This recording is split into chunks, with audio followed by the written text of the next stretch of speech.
Assalamualaikum warahmatullahi wabarakatuh. Salam jumpa sahabat Indonesia Sehat dalam talkshow Indonesia Sehat bersama tamu spesial kita, dokter senior Indonesia ya, Dokter Handrawan Nadesul. Ini dia ya, dokter yang paling ditunggu-tunggu seantero tanah air untuk bicara. Saya tidak sendirian, selain nama Dokter Handrawan ada rekan saya juga, Bung Pande, di kesempatan hari ini. Oke, Bung Pande, dokter. Ya, Sehat selamat semua pagi, ya? sehat, terima kasih. Oke, baik. Oke, Bung Pande, ini hari ini kita akan bahas satu topik yang agak sedikit berat ini kayaknya, Bung. Bukan sedikit berat, emang berat. Berat. Ngomongin kanker. Iya, 8 hal yang penting Anda ketahui tentang kanker. Wah, ini ya. 8 loh. Siapa yang nggak bergidik, Bung, kalau sudah mendengar kata kanker, Bung. Nah, ini tentunya selain itu masyarakat juga kita perlu kasih tahu. Ya. Ada hal-hal penting tentang kanker. Makanya kita sarikan hari ini 8 hal penting ini tadi ya. Ya. Nah, ini Dokter Handrawan ini sudah banyak sekali menemui berbagai macam jenis pasien dengan berbagai macam keluhan. Nah, kita coba akan sarikan apa dari sekian banyak hal tadi yang paling penting ya, diantara yang terpenting dari penyakit kanker, Bung Mande. Kalau Ya. Anda bagaimana, Bung, melihat topik ini, Bung Mande? Iya, yang paling penting sebenarnya pertanyaan orang ya, Ya. yang sering kita dengar dan juga kita harapkan tidak hanya untuk kanker sebenarnya, tapi khusus untuk kanker selalu orang pikir, waduh, kalau udah kena kanker udah deh, tinggal ngitung hari. Benar Tipis nggak ya? itu? Itu nanti perlu kita tanyakan juga. Tuh. Nah, Dokter Handrawan, ini dia dokter. Ya, Hal penting tentang kanker. ya. Terima Bagaimana kasih. catatan dokter? Jadi begini, Indonesia termasuk negara yang ya sebetulnya bukan Indonesia ya, semua negara di dunia itu kanker itu semakin tahun semakin bertambah. Jadi kenapa kalau ditanya kenapa semakin banyak orang kena kanker, itu kuncinya satu, yang kita makan salah. Jadi faktor kanker itu bukan yang lain ya, makanan dan lingkungan. Jadi lingkungan ini antara lain radiasi, ya, antara lain juga radikal bebas. Jadi satu hal yang nanti kita akan soroti, yang kita makan sebetulnya salah. Yang kita pernah bicarakan juga kerupuk merah, tuh. Kerupuk merah jadi yang warnanya pink itu salah satu itu. Jadi makanan yang kita harus sebetulnya waspadai kerupuk merah. Kerupuk di ketoprak, di gado-gado dan sebagainya. Yang lain sirup. Ya, sirup ada yang merah itu rodamin B, artinya bahan warna untuk tekstil. Ada juga metilen jello, itu sirup yang kuning kinclong itu juga sama. Artinya karsinogen yang menyebabkan kanker. Yang lain adalah kacang ya. Jenis kacang-kacangan, kecambah dan termasuk umbi ya. Jadi kalau kita makan kacang busuk itu bisa kanker hati. Jadi kalau maaf. Jadi kalau makan kacang rasanya busuk jangan ditelan. Karena di situ ada alfa toksin, ya itu yang bikin kanker hati. Kemudian jamu ya, jamu-jamu dari jahe, kunir yang sudah berjamur itu pun berisiko untuk jadi kanker. Nah, karena ada penelitian di Palembang misalnya, orang yang minum jamu dan ternyata bahan dasarnya itu sudah berjamur, sudah terkontaminasi oleh jamur. Nah, ini juga bisa menyebabkan kanker. Hati-hati dengan jamu rumahan ya, antara lain. Kemudian yang lain adalah food additive ya, zat tambahan dalam makanan, penyedap ya, pewarna ya, pengawet ya, dan hampir semua makanan yang kita makan setiap hari mengandung bahan-bahan yang kita sebut pencetus kanker atau karsinogenik. Nah, ini yang barangkali saudara-saudara kita di mana-mana pelosok yang mungkin belum menguasai atau mengetahui, belum sadar bahwa yang kita makan setiap hari itu, apakah itu kerupuk, apakah itu jajanan, apakah itu kue, itu semua mengandung bahan-bahan yang sebetulnya bisa mencetuskan kanker. Nah, ini sekali dua kali tidak apa-apa, tapi berbulan-bulan, bertahun-tahun konsumsi yang seperti itu, saya kasihan melihat masyarakat, anak-anak sekolah jajanan itu misalnya bakso saja atau bubur saja pun maaf ya, bubur ayam itu dicampur dengan bahan kimia supaya dia kental. Nah, hal-hal seperti ini yang masyarakat perlu tahu. Kita makan bubur ayam pinggir jalan itu pun tidak semua, tapi ada bahan yang pengental. Jadi produksi rumahan yang termasuk juga industri makanan di dunia itu memanfaatkan bahan kimia yang sebetulnya belum tentu semuanya sehat. Tapi kalau dia industri yang bermerek ya, tentu kita lebih percaya karena itu selalu diawasi. Yang tidak diawasi adalah industri rumah. Ya, misalnya buah saja, buah supaya cepat matang direndam di bahan kimia. Anda bayangkan pisang yang sebetulnya belum matang gitu ya disiram dengan bahan kimia. Kemudian pengawet-pengawet yang lain ya supaya tidak segar. Maka itu saya anjurkan beli buah ya, termasuk buah import kita tidak tahu itu dari luar negeri itu kan diawetkan sehingga dia kulitnya mulus, mengkilap, itu bahan kimia. Apalagi kita menggerogot apel dengan kulit-kulitnya, di kulitnya sudah ada residu, ada sisa bahan kimia. Ini yang paling ditakuti. Yang lain adalah misalnya mie, ya. Mie pun begitu, pakai pengawet-pengawet yang belum tentu sehat, ya, belum tentu menyehatkan. Bakso seperti itu, tahu seperti itu. Jadi hati-hati kalau mengkonsumsi semua bahan yang kira-kira mengandung bahan-bahan pengawet, penyedap, pewarna, termasuk pemanis. Ya. Jadi pemanis buatan itu juga tidak semuanya aman. Yang paling aman itu pemanis dari daun stevia. Jadi sekali lagi saya harus ulang, tapi stevia mahal ya. Jadi bahan-bahan kimia yang dipakai untuk permen, untuk biskuit itu kan aspartam ya. Aspartam itu di Amerika sudah dilarang. Jadi anak-anak paling rentan terhadap pengawet-pengawet seperti ini. Saya kira itu. Baik. Ini hari ini kita akan bedah 8 hal penting ya dok ya. Kita akan coba sarikan satu demi satu lagi lebih rinci dalam dialog ini. Nah sebelum dokter beranjak ke hal penting tadi, bagaimana Bung? Anda menyimak pembukaan dari Dokter Handarawan tadi. Kayaknya anda agak pucat saya dengar tadi. Karena tadi makan makanan pengawet Anda kena Bung. Kemudian apa lagi? Makanan pewarna Anda kena nih Bung. Kemakan nih. Kemudian apa lagi tadi dok? Pengawet, pewarna, penyedap. Kena semua nih kita Bung. Iya. Tadi terus terang saya merasa bahwa ini sesuatu yang harusnya bisa dicegah. Iya. Artinya pemerintah kita sebenarnya bisa masuk ke situ, ke ranah itu. Karena kita selalu menyampaikan bahwa belakangan ini setiap tahun ada pertambahan. Setiap tahun jumlah yang terkena kanker itu semakin meningkat. Dan ironisnya yang paling banyak itu adalah anak-anak. Tadi ini udah ada jawabannya. Permen itu yang makan anak-anak Bung. Jajanan di luar itu yang banyak anak-anak. Jadi seharusnya ini bisa dicegah sebenarnya. Jadi satu sisi saya terjawab kenapa sih sekarang ini penderita kanker semakin banyak dan itu dominasi anak-anak. Gitu ternyata tadi karena makanan yang tidak terkontrol, yang harusnya bisa dikontrol baik itu oleh pemerintah ataupun kita sebagai orang tua, bahkan anak-anak sebenarnya bisa.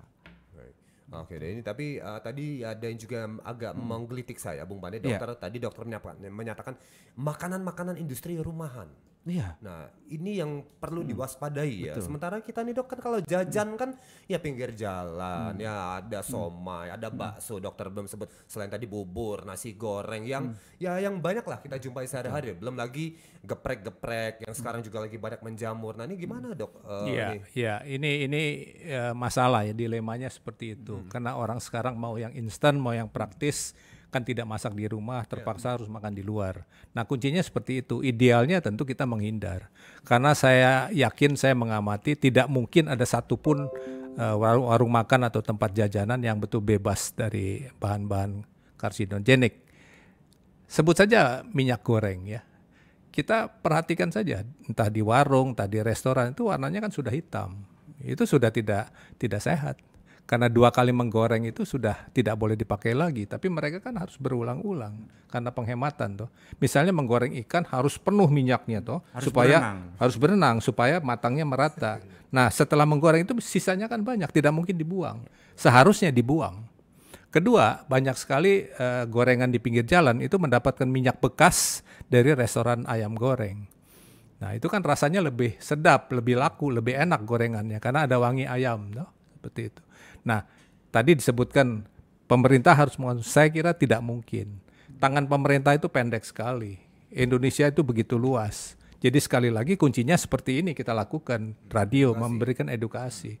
Saya juga tidak bisa melarang pabrik kerupuk yang tidak jangan, saya tidak punya kewenangan. Saya cuma hanya bisa membuat masyarakat cerdas dan terbuka bahwa makanan ini jangan dipilih. Kalau semua sudah tahu bahwa itu tidak dipilih, itu semua jajanan nggak laku dengan sendirinya. Karena ada terseleksi sendirinya gitu ya, karena dia tahu oh ini tidak seperti anak-anak di negara maju, katakanlah Singapura, dia itu diajarkan dari kecil makan dengan kepala bukan dengan hati. Dia tahu makanan ini tidak sehat walaupun enak. Nah, anak-anak kita pun harus diajarkan seperti itu. Jangan pilih ini karena ini bahaya, ya, seperti itu. Mie semua tidak ada yang mie tidak pakai pengawet. Kalau dia tidak pengawet dia tidak rusak. Tahu juga begitu. Jadi pilihlah tahu ya tentu kalau tahu yang bagus itu mahal harganya. Tahu yang semakin murah kita curiga dia pakai pengawet, kalau tidak habis rusak. Nah, semua yang barang-barang yang kalau tidak habis rusak itu pakai pengawet. Termasuk abon dan sebagainya itu pakai pengawet. Jadi kalau Bung Pandey mulai besok bawa gorengan Bung, sebelum beli tanya Bang ini pakai pengawet Bang? Enggak Bang. Tadi udah kena Bung gorengan, pasti digoreng pakai minyak. Digoreng. Tadi kasih rebusan gimana? Enggak ada yang mau ya. Tempe rebus gitu. Gak suka Bung. Iya, iya. Susah ya. Susah. Tapi inilah ternyata pencetus kanker ini adalah hal-hal keseharian yang Betul. dekat kita ya. Ya. Bukan yang jauh-jauh. Kita kira karena semprotan kimia dari apa gitu ya, ternyata ya tadi dari makanan-makanan kata dokter tadi ya, tahu lah, bubur lah, segala macam, dan makanan-makanan yang dekat dengan kita dan industri kecil ini Bu. Ya. Baik, 8 hal penting ini. Apa catatan dokter untuk yang pertama nih, Dokter Handrawan? Ya, pertama saya harus sebutkan bahwa ada perbedaan antara kanker dengan tumor ya. Kanker itu umum. Jadi semua yang menonjol ya, kecuali yang sudah alami, ya itu biasanya kita sebut tumor ya. Jadi tonjolan yang menonjol di tubuh, entah itu di dalam tubuh maupun di luar, itu kita sebut tumor. Dia menjadi ganas, kita sebut ganas, istilahnya termnya kalau dia bersifat tidak jinak ya. Jadi tidak jinak artinya pertumbuhannya cepat. Pertumbuhannya menjalar kemana-mana dan menyebar seluruh tubuh. Itu kanker. Kalau tumor dia setempat saja. Ya, untuk mudahnya kalau tumor misalnya di kulit ada benjolan ya dan isinya lemak ya. Kita goyang-goyangkan ini ya tetap, dan dia tidak berubah bertahun-tahun. Itu tumor. Ya. Bahaya tuh Dok. Bisa menimbulkan kematian? Oh tidak, tumor kan jinak. Kalau hanya- jinak tidak apa-apa. Nah itu di dalam tubuh juga begitu. Jadi tergantung organnya. Di paru-paru ada jenis tumor yang ganas, dan yang ganas sendiri ada beberapa, yang sangat ganas, kurang ganas dan sebagainya. Jadi tadi ditanyakan bagaimana nasib orang yang kena kanker, ya tergantung jenisnya, tergantung lokasinya. Di paru-paru jenisnya apa, di kandung kemih jenis apa.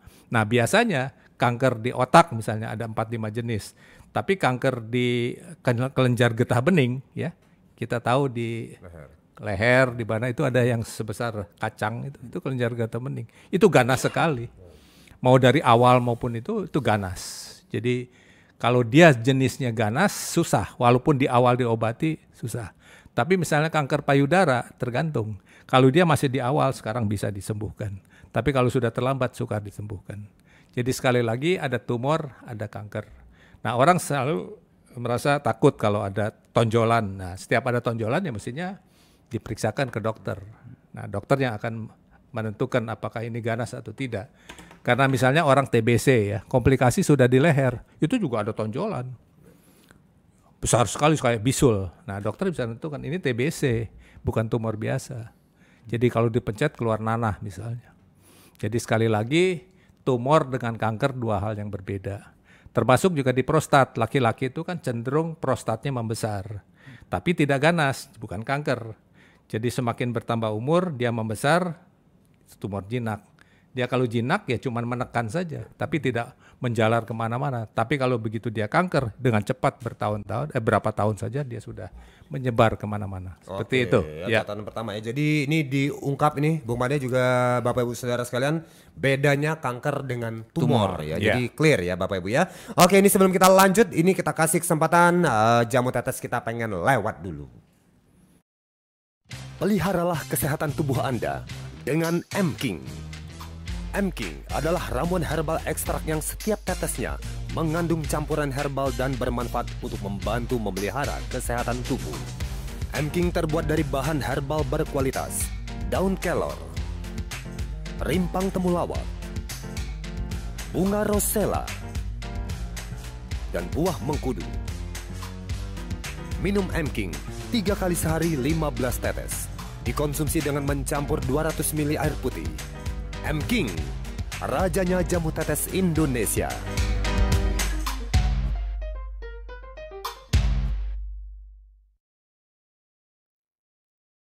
Lanjut lagi, dialog kita masih bareng dokter senior kita, Dr. Handrawan Desul ya. Hari ini Bapak Ibu kita membahas tentang 8 hal penting mengenai kanker. Oke, tadi yang pertama dokter sudah jelaskan bedanya kanker dengan apa, Bung? Dengan tumor. Tumor, Jadi ya. tidak semua benjolan yang muncul di tubuh kita itu langsung dibilang Iya. kanker, periksa ke dokter dulu. Betul ya. Dan tadi ya bukan semua benjolan itu ganas ya. Ya, Justru kadang-kadang orang bilang, oh yang gede benjolan gede ganas. Padahal tadi kata dokter yang kecil malah itu yang bahaya, Dok ya. Yang alamiah tidak ganas. Kembali lagi. Iya, iya, iya. Oke. Tadi yang pertama, poin kedua apa hal pentingnya nih, Dokter Handrawan? Iya, apakah kanker bisa dicegah? Ya sebetulnya waktu saya sampaikan gitu penyebab terbanyak adalah makanan ya.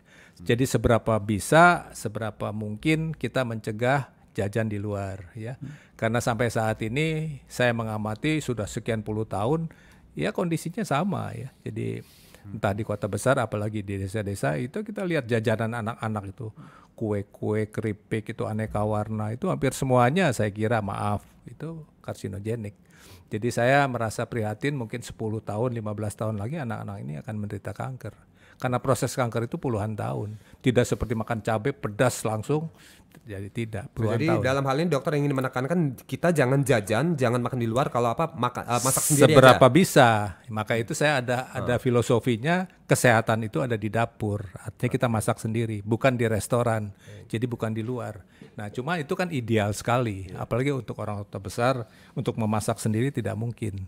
Tapi banyak sekali orang yang sudah memahami itu membawa bekal ke kantor, ke tempat sekolah, jangan sampai jajan. Dan sekolah-sekolah tertentu sekarang sudah menentukan bahwa kantin-kantin mereka pun cerdas, kantin yang sehat. Jadi diberitahu bagaimana menyajikan makanan yang sehat. Oke, Ya. baik. Jadi bisa dicegah ya Nah, dengan makanan. itu selain makanan tadi saya sebut lingkungan ya. Lingkungan artinya apa? Polusi. Jadi polusi pun dari gas-gas yang tidak jelas itu mencetuskan. Ya, termasuk sebetulnya asbes ya. Zaman dulu tuh rumah murah itu rumah sederhana susah selonjor segala macam itu kan asbes. Nah, debu asbes ini yang sebetulnya mencetuskan juga karsinogenik. Kasihan jadi kanker masyarakat yang yang kurang mampu sudah susah hidupnya kena kanker pula. Ini berat. Karena pengobatan kanker tidak sederhana. Jadi makanan, lingkungan, dan perilaku seks ya. Jadi ada juga kanker yang ditularkan melalui hubungan seks yang tidak di luar kewajaran ya. Artinya misalnya HIV kalau lama-lama itu juga mencetuskan kanker. Kanker mulut rahim itu ditularkan melalui hubungan seks. Nah, jadi kalau terjadi proses di mulut rahim itu akan jadi kanker leher rahim yang ganas sekali. Ganas sekali. Ini kalau ingat kanker rahim ini ingat almarhum Julia Perez, Bung Pande. Kalau artis Indonesia kita yang meninggal juga karena kanker rahim. Kenal kan Bung Pande ya? Kenal. Dia cantik Dekat dan kenal dekat. aduh ya, sayang ya memang ya, cukup prihatin ya. Tapi itu tadi ya tadi karena kanker ya. Baik, poin ketiga apa nih dokter? Hal Ya. pentingnya nih dok. Ya, sebetulnya tadi menyambung dari apakah bisa dicegah, satu hal yang kita bisa lakukan adalah meningkatkan daya tahan tubuh. Jadi kanker itu menyerang ketika daya tahan tubuh kita, sistem kekebalan tubuh kita menurun. Nah, ini menurun kalau gaya hidup kita jelek. Ya, artinya makanannya tidak teratur, tidurnya kurang, ya, istirahat kurang. Nah, sistem imun itu mengganggu. Karena sebagian besar kanker menyerang orang yang semakin bertambah umur. Kanker lebih sering pada orang usia lanjut. Karena seiring dengan usia lanjut itu kekebalan menurun. Nah, bagaimana meningkatkan itu? Ya gaya hidup sehat, ya. makanan cukup, terutama yang berprotein. Banyak orang takut makan protein, ikan, telur, dan sebagainya. Karena ini yang membentuk sistem kekebalan. Sistem kekebalan ada dua, yang cairan ya, maupun yang sel. Yang sel itu sel darah putih. Kita tahu ada sel darah merah, ada sel darah putih. Darah putih ini yang sebetulnya membentuk sistem kekebalan, di samping ada yang cairan. Ya, ada bentuk cairan, ada yang bentuk sel darah. Nah, ini akan terbentuk sempurna kalau makanan kita baik. Kalau pola hidup kita baik, tidur kita cukup. Maka itu kanker bisa terjadi pada orang yang tidurnya tidak cukup, dan artinya tidur juga yang cukup itu tidur yang tidak berkualitas. Jadi nanti kita akan bicara tidur yang berkualitas, bukan saja durasinya cukup 8 jam misalnya, tapi apakah berkualitas.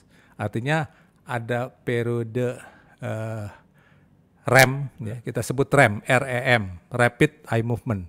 Jadi kalau kita lihat anak-anak tidur matanya bergetar gitu, nah itu dia lelap.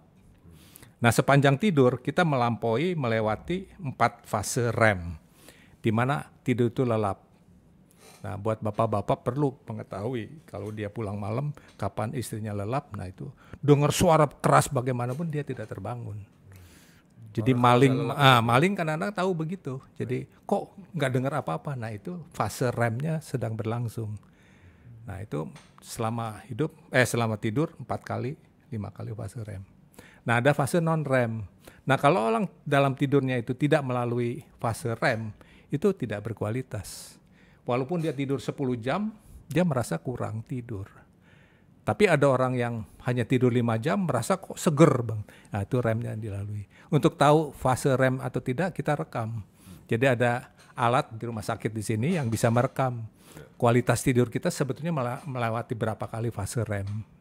Nah, tidur sangat berkaitan dengan kanker. Jadi yang kurang tidur, ya, potensi kena kanker tinggi. Ya, tidur dengan artis misalnya, gelisah setengah mati. Tidur dengan pacar, deg-degan setengah mati. Tidur sama istri sendiri, pura-pura mati. Aduh, bisa aja dokter ya. Kalau Bung Pandi tidur sama siapa, Bung? Sendiri. Wah, enggak, kalau Bung Pandi tidur sama boneka, Dok. Kalau punya boneka beruang Bung Pandi itu ya. Oke, poin 1, 2, 3. Tadi yang pertama adalah bedanya kanker dengan tumor, sudah kita ungkap ya, Bung. Yang kedua apa tadi, Bung Pandi? Dapatkah kanker dicegah? Oke, ternyata bisa ya, dengan menghindari makanan-makanan atau lingkungan ya, pemicunya. Dan yang ketiga tadi dokter mengungkapkan adalah meningkatkan kekebalan tubuh ya, atau daya tahan tubuh. Baik, catatan keempatnya apa nih, dokter? Ya, diet ya biasanya ya. Tadi saya sampaikan bahwa makanan kita terpilih. Bukan saja makanan yang aman ya, aman untuk dimakan, tapi ada jenis makanan yang membantu kita, ya, membantu kekebalan dan sebagainya. Itu yang paling terkenal adalah brokoli ya. Jadi Presiden Nixon, siapa itu? Presiden sesudah sebelum Bill Clinton tuh siapa ya? Presiden Amerika. Bush ya. Bush itu kena kanker. Dia tidak suka brokoli.